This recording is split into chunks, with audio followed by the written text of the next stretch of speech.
Assalamualaikum warahmatullahi wabarakatuh.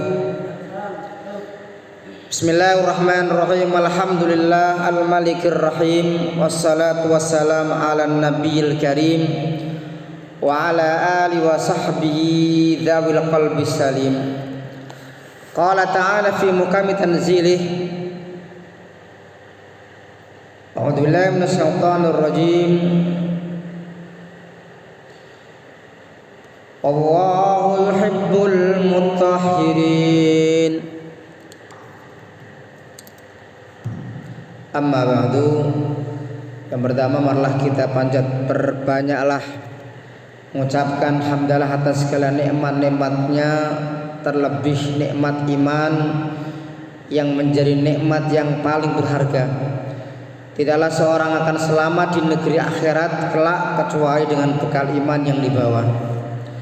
Yang kedua, semoga salawat salam terhatur untuk baginda Nabi Muhammad SAW yang kita rindukan syafaatnya di yaumul jaza.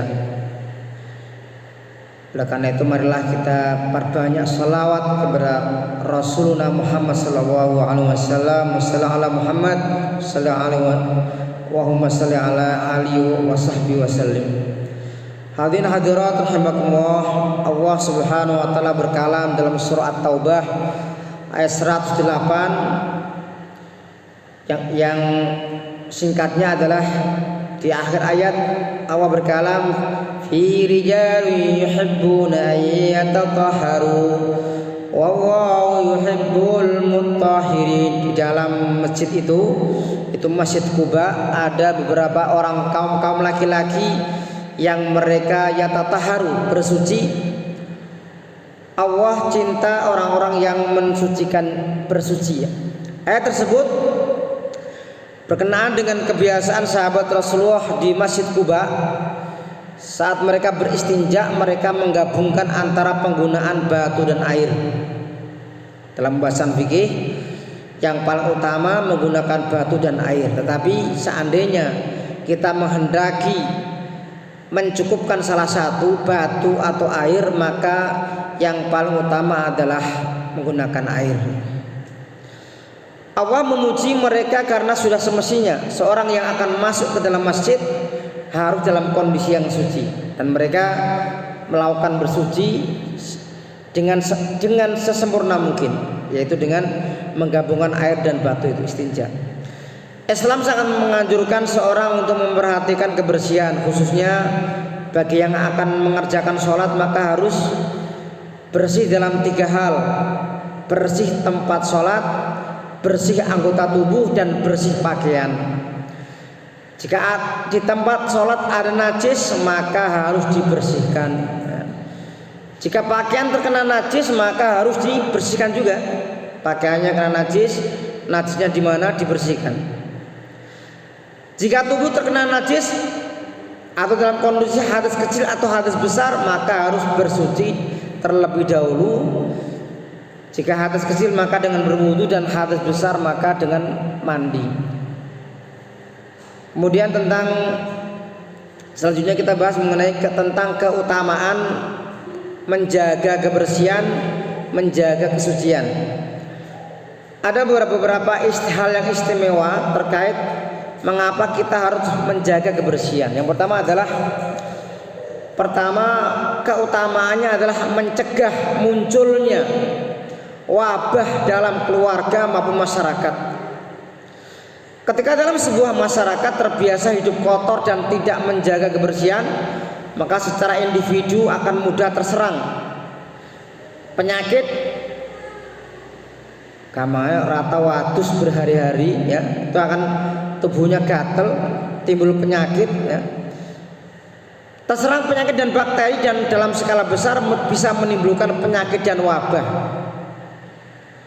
Kita teringat beberapa tahun yang lalu di negeri kita tercinta ini, Indonesia, dan juga beberapa negara yang lain diserang pandemi COVID-19, yang kemudian selama pandemi kita diharuskan menjaga protokol-protokol kesehatan, cuci tangan, kemudian jaga jarak dan misalnya.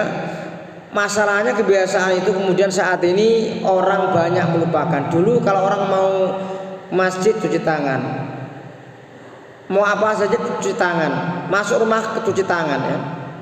Tapi saat ini orang masuk rumah di jalan membawa bakteri, masuk rumah langsung makan tanpa cuci tangan. Akhirnya apa?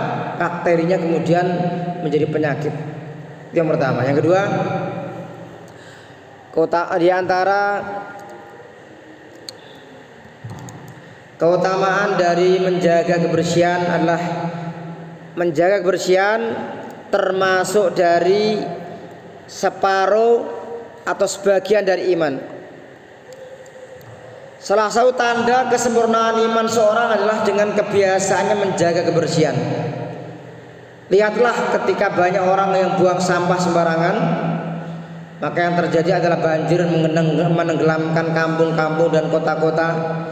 Musibah terjadi juga karena keteledoran orang menjaga kebersihan lingkungan. Maka di pondok ini sering kami ingatkan, jangan sampai ada kolang-kolang selokan yang sampai mampet. Kenapa?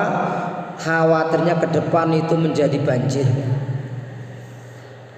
Yang ketiga, dari sisi psikologis, orang yang menjaga kebersihan dan menjaga penampilan diri tidak kumuh, tidak ngelomprot, tidak kemroh ya, maka ini bisa menambah kepercayaan diri sehingga untuk beraktivitas semakin bersemangat dan produktif.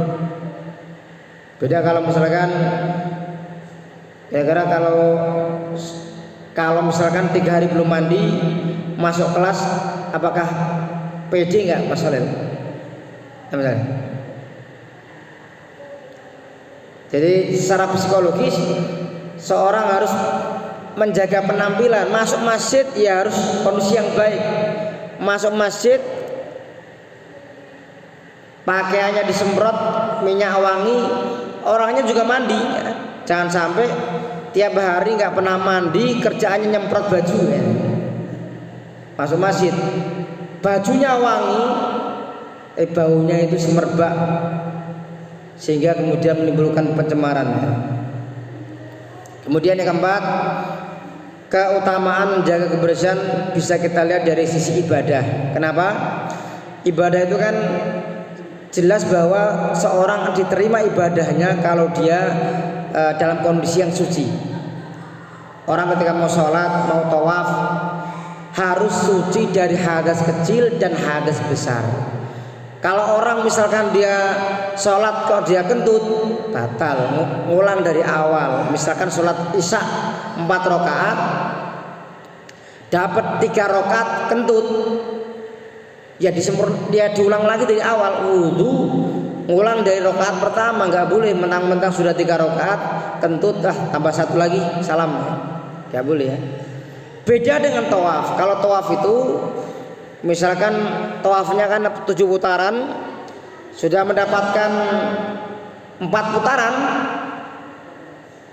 masuk putaran kelima kentut atau batal ya, maka tinggal wudhu lagi menyempurnakan kekurangan, nambah 3 putaran. Itu bedanya sholat sama tawaf, tetapi sama-sama ibadah yang harus dilaksanakan dengan syarat suci dari hadas kecil dan besar. Bedanya kalau sholat itu 1 paket, batal 1 rakaat, batal semua ya.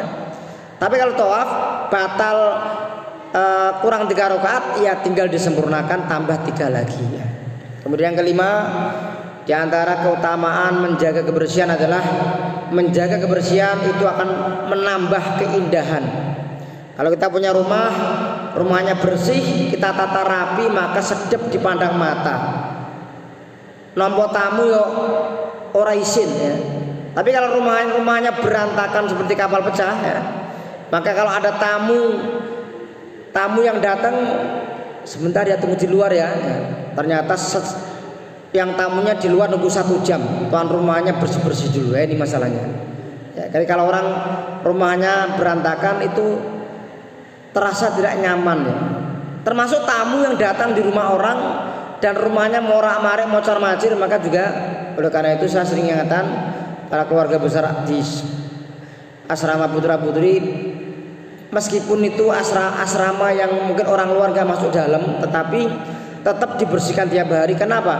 Siapa tahu suatu saat donatur datang ingin melihat, takut nanti melihat ruangan kotor semua, mor amari nggak bersih, akhirnya kemudian mencabut donasinya, kan kita repot ya. Jadi ruangan yang indah bersih ini yang bisa menarik orang datang ke pondok. Siapa tahu nanti dengan pondok yang bersih, masjid yang bersih, lingkungan yang bersih, semakin banyak orang yang datang ke Masjid Birrul Walidain dan PPTQ Manarul Islam. Yang terakhir, yang keenam, di antara keutamaan dari menjaga kebersihan adalah orang yang menjaga kebersihan maka dijamin mendapatkan, insya Allah mendapatkan ridha Allah Subhanahu wa Ta'ala, mendapatkan cinta Allah. Kalau kita ingin dicintai Allah maka haruslah sering menjaga kebersihan, karena Quran mengatakan Allah yuhibbul mutahhirin, Allah cinta orang yang bersuci. Artinya bersih, membersihkan diri, membersihkan pakaian, membersihkan tempat sholat, membersihkan tubuh, sehingga ketika kita sholat, kita ibadah dalam keadaan yang tenang. Demikian untuk kultum sore ini tentang menjaga kebersihan. Selamat nanti saya tinggal ya. Untuk yang di sini masuk waktu maghrib nanti jangan lupa ada yang mimpin doa buka puasa. Kemudian untuk buka puasanya biasanya di bawah ya, di lantai lorong itu untuk buka puasanya. Warahmatullahi wabarakatuh. Assalamualaikum warahmatullahi wabarakatuh.